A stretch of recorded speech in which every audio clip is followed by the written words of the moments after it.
从最早有中美共同防御条约，到后来这个一法三公报六保证它其实美国对我们是不错的这是很好的，所以美国一定要亲但是呢，大陆市场也很大，对不对？我们去年赚了大陆1600亿美金，很多钱。大陆去年赚美国4000亿美金，前20大的出口商，台商有17个我们台湾人多厉害两头赚钱那只是默默的赚而已那在这种情况之下，你说大陆市场重不重要呢？美国也在抢日本也在抢南韩也在抢欧洲这些国家都在抢那我们为什么要放弃？我们不应该放弃嘛，所以我们也要，所以我才讲说，你如果我认为我们的政策应该是等距，我们喜欢美国，亲美国，但是我们也不能够放弃大陆大陆的市场还是很重要，尤其我们怕打仗所以怎么样跟大陆和平相处，这是重中之重。任何国家领袖如果不能够跟大陆和平相处，不管任何理由带来战争，都是国家的罪人都是人民的罪人所以我的政策很简单，就是两大之间难为小，美国也好，中国也好，美国也好，都很大到我们如果他们两个大象打架，我们很惨，所以希望他们也和睦相处，我们希望跟他们之间也都维持一个好的关系。那台湾在中间能够左右逢源这是最符合台湾的利益，好不好？你看看大学生来到这边，是不是问到你们想要问的问题？告诉你，自由谈，好不好？小杨，你这个也什么问题要问少康兄？前民进党立委郭正亮曾经指出，下一届总统可能要面临好几个大问题，像是气候变迁、缺电、劳保破产，甚至是战争的问题，这些基本上都已经是成立定局的事实。想请问赵先生，如果侯康配当选，要怎么解决这些问题？你讲的是事实了那的确蔡英文执政8年丢了一个大的烂摊子下来你可以说是百废待举。两岸这么紧张，怎么样让它恢复和平的状态？怎么样老共飞机不越中线？老共的战舰不要绕台湾这是在国防方面。能源，台电去年赔多少钱？你知道吗？5000亿中油赔多少钱？你知道吗？也是5000亿今年中油可能赔少一点，但是可能要赔1、2千亿台电也要赔好几千亿就是蔡英文的能源政策的错误，因为能源政策的错误，搞得大家纳税人的钱都浪费在那个地方劳保健保问题也一大堆我就讲说，你看看哪一个地方没有问题，每一个地方都有问题。然后呢，蔡英文就说我反正明年下台以后也不关我的事，他不是跟李远哲这样讲话，李远哲气死了嘛，对不对？所以那怎么办呢？那还是要解决虽然丢了一个烂摊子下来，还是得解决，一个个解决嘛。能源问题有能源解决的方法，两岸有两岸解决的方法，这个劳健保有劳健保解决方法，还是要解决因为本来这个国家都是大家的嘛，也不能说他搞烂了我们就算了。那也就是人家假定说我们会当选，人家之所以要选我们，也就是因为他做得烂。他如果做得好，就继续民进党执政就好了。就因为老百姓，我们到各地去包括我今天早上到三峡的市场，那些民众抓着我的手这个握手要赢加油要赢大家民心思变是很殷切的，你是超乎你的想象的殷切。就大家都人民的眼睛是雪亮的嘛，看得出来现在到底情况变得怎么样，真的是这样子，好不好？这个回答还满意吧？好，今天大学生来到这边 Q 掉，好不好？小样，你最后你也来问一个问题。我想请问一下赵先生，您之前有说过不会当没声音的副总统，他刚刚声音不多吗？声音多到不行了。对，那想请问一下，您在加入团队之后，有没有提出一些原本团队没有的政见呢？那另外大家比较好奇的是，您跟侯友宜都称彼此为老大，那你们到底谁才是真正的老大呢？当然他老大，总统不老大吗？他不但是老大，他是老板少康兄绝对是我的老大为了中华民国我们一起同心协力。因为按照中华民国宪法，总统就是总统，副总统是备位，我清楚得很只是现在在选举，对，原来第三你要怎么往上冲嘛？你必须要往上冲。假如说我也不讲话，说因为你是总统候选人。选书你负责，选赢你当总统，选书也不会怪我，选书也没人怪副总统，他说没有所以我也不需要努力那怎么会赢呢？那不会赢的，那他也不必找我了，对不对？他是找我，他也是度量蛮大，他也知道我意见很多，他不是不知道，我不是今天怎么第一天从娘胎生出来，我过去的表现都知道。他之所以敢请我，或他是愿意请我做他的搭档，也就是说他的度量胸襟是能够容忍，哦，而且我跟他，我觉得我们会靠还蛮合的，哦，因为他嘉义人，我台南人嘛，从小，所以很多想法啦，哦，很多这个抓大的原则啊，这还蛮合的啊。那所以基本上呢，就是说，现在因为是选举时候，所以非要拼不可，哦，非要赢嘛，哦，别人说啊，你可不可以什么功高震主？我说你在讲什么？赢了吗？现在当选了吗？正什么主啊？对不对？现在根本还在拼的阶段嘛，当选再说了，哦，那当选以后当然就有分际了，有法律的分际，有宪法的分际啊。那至于说我说我不会没有声音，就我会有意见，会有建议，都会有。哦，我又不是死人，对不对？都没声音，我生这一个人，我当然有声音啦，对不对？那但是呢，就是说我的做法一向这样，我提建议给你，比如建议给韩国瑜，对不对？他愿意接受很好，他如果不愿意接受，我也没有，我不接受就不接受。本来每个人有每个人不同的考虑，我一向是如此的。哦，所以我其实为什么跟别人都处得很好的原因，就是说有些人不是这样哦，有人说我给你建议不接受，就不接受我意见。哦，你看不起我，我也不理你了，我绝对不会这样。哦，我该讲的我一定讲，但是接不接受在你。哦，那你觉得好你就接受，你觉得不好你就不接受，其实也就是这样啊。所以没有问题的，相处没有问题。邵朋友，我想请问你如何评论另外2位副总统候选人？另外2位候选人，其实你还记得这个柯英配是谁吗？吴欣颖嘛，吴欣颖对。他们说要用英文辩论啊，没有了，没这回事。22号副总统的辩论，好不好？不过我觉得他们也各有各的长处啊，各有各的长处。那也都做过立委嘛，啊，那我觉得，比如说我在比侯友宜，这个柯文哲跟赖清德的时候，他们都做过直辖市长，把他们做直辖市长政绩拿出来比，对不对？这个公平嘛，对不对？因为都做过。侯友宜4年做了多少事？哦，那同样的，也大家都做过立委，把在立委的时候的提的法案、提的政策拿出来比一比，对不对？我当议员的时候就是第1名的台北市议员，我当立委评鉴是第1名的立委，我当环保署长时评鉴是第1名的这个环保署长，不是环保署长，内阁所有的首长。啊，那我在立法院的时候，比如我举例讲，我提的法案啊，比如说整治淡水河的这个经费啊。然后呢，环境保护基本法、消费者保护法、烟害防治法、环境基本法刚刚讲过，公职员财产申报法，哦，这些都是我在立法，都是大法，很大的法案提出来的。那大家来比比在立法院的时候的表现，我觉得这最公平了。否则讲来讲去，都没有意思了，哦。那所以基本上，当然我也尊重其他2位这个候选人啊，那只是说如果说比跟总统候选人的互补性，我跟侯友宜是最有互补性的，哦，最有互补性的。我们而且配合的也非常好嘛，啊，所以我觉得别人就让他们自己去拼吧，啊，但是我们好好拼我们的路啊。现在是南北分进合击，我相信会有效果。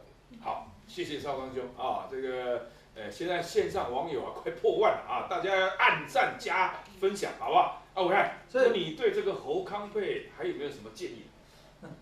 侯康配啊，其实刚刚那个小23问这个问题啊，康哥你就知道说，包含年轻人还有选民会有这个疑问，说为什么副总统声量这么大？哦，那可是其实因为你要不断论述，康哥一当副总统候选人之后，我就专访他嘛，我们就聊了一下，他就讲出10个字就已经讲完了，全力拼选战，安分当副手啊。他的意思说，当选了以后，那个副总统就是完全以总统为主。可是现在在打选战，你还举了那个郝柏村院长当例子嘛，这个你可能要多论述。然后赵子龙遇到刘备主公的时候，就是我在外面杀，对不对？7进7出回答主公，对不对？就是让大家知道你们有那种关系，就不会有这个问题了，谁是主谁是副。第二个，战斗栏有8大政见，可是战斗栏的8大政见当中呢，到底侯友宜哪一些要，哪些不要？我觉得因为只剩30天不到了，可能还是有一次比较清楚的爬出。比如说大家都记得你讲的那个，如果你选总统，因为后来你现在是副总统嘛，兵役1年就退为4个月。那这个侯友宜后来是并没有采纳的，你们可能要有一次很清楚的论述，以后可能他没有采纳就不要再讲，否则大家会以为这是赵少康的政见，这是侯友宜的政见。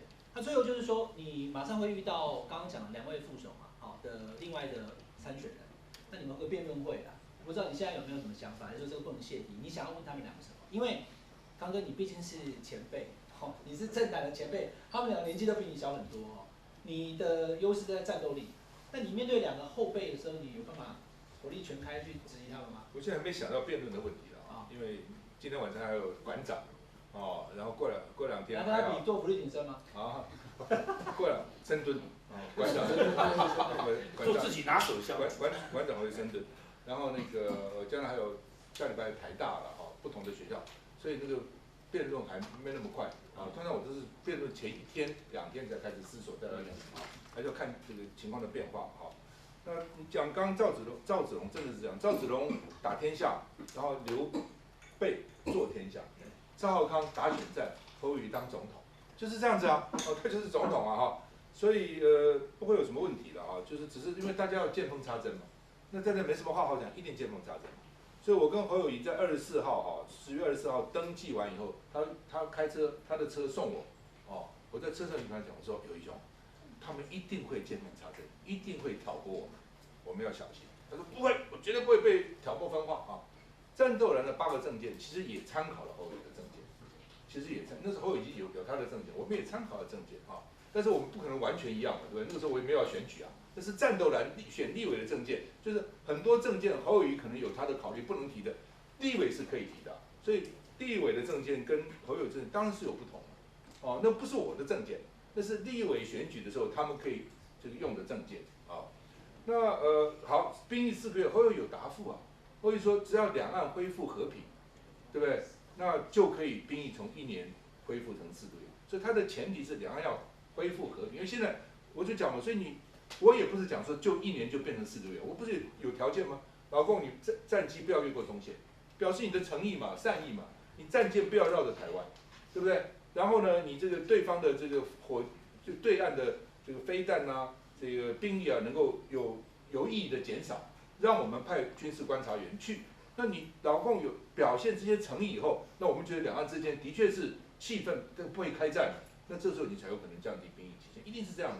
不可能你现在这个情况，你怎么弄，就很难嘛，对不对？所以一定是两岸现在是兵凶战危啊。我讲实话，真的打起仗来，1年够，2年3年也不够啊！全民皆兵，通通上战场了。你不要以为只有你儿子要上战场，父子兵都上去了，老子也上去了，真的是这样的。你看乌克兰不是这样的，你看加沙啊，就是这样的。所以基本上还是有一个条件啊，因为已经被民进党搞成这样子，要再恢复互信也不是那么容易了。冰冻3尺，非一日之寒啊！所以基本上，我们没有什么政见，没有什么太大的差异。现在其实整个慢慢也都非常接近了。好，已经接近到我们所有国民党全部通通出来了。王金平、金平兄啊，这个吴伯雄、伯公啊，连战大佬全部出来了，好不好？我们就是为了要胜选，好不好？那 Chris 最后帮我们这个网友啊，帮忙念一下他们网友的留言。我们来看一下现在有几则网友留言是说，宝宝说赵兄跳出框架，我投侯康组合。那第二个是李祖宝，他说韩国瑜加油，辛苦了。谢谢。下一个是 Grace， 他说支持侯康加油。那下一个是侯康动算。那再来是刘罐头说可以容纳全台湾人民，而不是只能容纳一种声音，我觉得这是蛮重要的那 Christine 王说，请支持侯康国防政策。好，然后下一个是总统大选只有4年任期，政党轮替才是重点。最后一个是绿豆沙，他说所有的候选人最敬佩的就是少康兄。好，谢谢网友，谢谢网友支持。为什么这个敬佩少康兄？他讲得出东西嘛，对不对？讲得出东西，有问要必答。追随国瑜兄。我这个是我再举一下，为了中华民国不惜粉身碎骨。好，谢谢大家，谢谢大家啊，谢谢大家收看今天的乡民大学问。我们今天已经开始直播了啊，网友的留言我们都可以随时回应你们啊。那同时呢，乡民大学问有自己的这个频道啊，麻烦大家要记得按赞、订阅，还有开启小铃铛，才不会错过我们乡民大学问，好不好？好，谢谢大家收看，下个礼拜我们再见了啊！谢谢我们的所有的大学生，还有邵方兄，还有安婷，还有伟汉，谢谢。谢谢，你们喊中华民国粉丝数额已经破万，破万啊，绝对破万啊！谢谢大家，谢谢大家啊！哎，Chris 你也我们家乡民大学会有自己频道念一下。像大学有自己专属的频道吗？拜拜。不用收了，不用收了。收了，谢谢，来，我念大合照。来。两位大领导的见证。谢谢啊，加油啊！走开。我们大合照，来，来 ，Terry， 谢谢你啊，谢谢小杨。来，Chris， 谢谢啊，小杨。那我们怎么着？来，好，来看这边哦。因为回汉都要往这出来。我站在后面。往前哦。让他我的脸比较大的。1、2、好。上方要不要摆出个手？好。3号。好，谢谢啦。哦，对，2位，2题就好，2题就好。好，来。哎，帮我拍，谁拍？那个谁？那个英文，英文手可以放下，旁边拍啊。正常了。好。谢谢啊。欢迎进来。因为我们上次我们跟郭哥一起访问了2题。好。还有谁没有麦克风没有来？赶快哦。我要不要帮你拿？谢谢。好，可以了吗？好，来。郭哥本来是说本来想要办那个侯友宜啦，跟你同台，你会觉得说办侯友宜还是办韩国瑜比较好？我刚一进来，我以为真的韩国瑜，我看到后面头很像韩国瑜，我说龟兄来了，一看是他的。那因为那个郭哥有说，那办侯友宜蛮有挑战度的，比较不容易。对，因为侯友宜他那个他比较是蛋形脸，这边比较宽，而且比较没有脖子。好，那模仿他的话还要戴眼镜。啊，这个简讯哦，是你叫我念的嘛？哦，啊你不说我也不会念呢，是不是？那邵康兄，因为现在那个找不到郭董去帮蓝军站台，有没有考虑找郭哥扮成郭董去帮蓝军的所有小鸡站台？真的不行，也只有出这一招，只有这一招哦。不，还是在努力找郭董了啊，还是希望他能够回来这样。对，这一招不错，这招不错，不错，对。郭哥目前有接到很多这样子的邀约了吗？没有，目前没有。我们这个完全是先做节目，邀请邵康兄啊，然后各党各派的这个重要人物来节目上面畅谈。主要我们的节目《乡民大学问》就是让所有的这个大学生能够在我们的节目中间问到他们想要问题的答案，这个我才是觉得重要。不像这一些政论节目来讲的话，都是政客在讲他们自己党内该讲的话。那其实大学生才是我们社会的主流啊，社会的中间分子。刚才就说，那昨天是政大嘛，今天又被我们这个乡民大学问4个大学生这样轮番问，你自己感觉怎么样？就大学生的程度跟水准，我觉得不错大学程度蛮好的，问题也蛮深入的啊，真的。那未来还会有台大嘛？哦，那清大跟成大还在安排，哦，所以还是会有不少的学校啊。所以我们去当然也听大学生们讲什么了。其实听比我说重要啊，听听他们到底有什么要求，他们的看法，对我来讲也是有蛮大的这个启示、启发哈，也是一种学习的过程嘛。最后帮我们评价郭哥今天的那个韩国瑜的主持，太好了哦，真的以为是韩国瑜在这里啊，他那个口技啊，他那个态度啊，跟韩国瑜真的很像，所以真的如果郭董不出来的话，他可以帮忙郭董，我想也会很像这样。好，最后我们要不要？不好意思，因为我时间关系。好，看这样，赶快最后。您之前有提过18岁到20岁都是民进党的票，那您现在又说支持18岁公民权，其实会不会强迫说法？没有什么矛盾呢，就算是民进党的票，我们也支持18岁公民权你不能那么势利嘛啊。那另外有提过役男只服4个月的兵役无法应对那个国防需求，那现在又提出兵役从1年减为4个月是战斗蓝的政见之一，那是不是？如果说真的要打起仗来，不要说1年2年、3年可能都不够，那如果是和平的话，又何必花1年、2年、3年呢？所以我的讲法是说，如果两岸和平恢复和平的状况，比如说老共的战机不要越过中线，他的战舰不要绕着台湾跑，那对岸的飞弹啊、兵员可以减少一点，那这时候两岸和平了，不会打仗，那当然就不需要服那么长的兵役。好，谢谢。好吧，谢谢哈，谢谢，谢谢。谢谢，因为还有下一个行程。谢谢赵大哥，谢谢，哎，这铃声，我来还给他们，啊。可以来一个了。谢谢。来，谁的麦克风哦？大家赶快把麦克风拿回去哦。Thank you。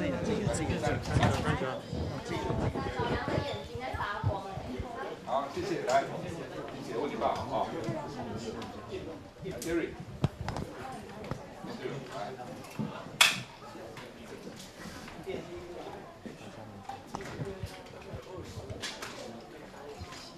好，谢谢。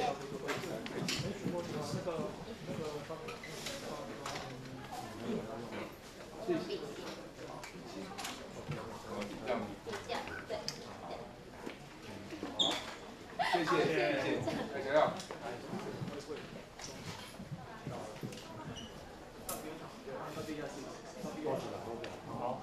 好，谢谢啊，谢谢，好，谢谢你们辛苦啊，拜拜。谢谢。